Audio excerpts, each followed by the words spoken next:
Hi, I'm Mark King, Investment Editor at Columbia Threadneedle Investments, and welcome to our Fortnightly column.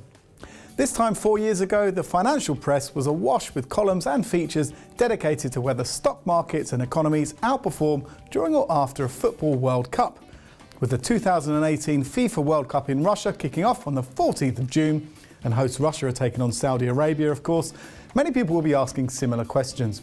If a country performs well in the tournament, will it lead to a boost in consumption or productivity that might boost company profits and even the nation's economy?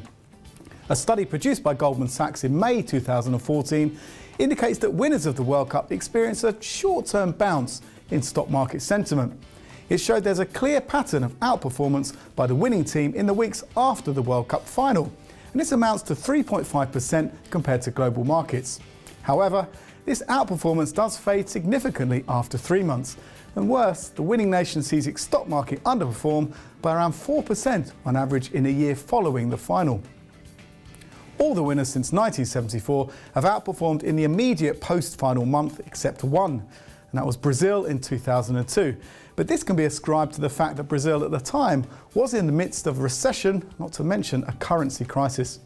As for the runners-up, they tend to underperform in the months following their World Cup defeat, to the tune of an average relative fall of 5.6% over the first 3 months. But in 6 of the last 8 World Cups, the gross domestic product, or GDP, of the country that won soccer's most prestigious tournament contracted the next year, according to statistics compiled by the World Bank. But what of the feel-good factor for countries participating in a 2018 World Cup?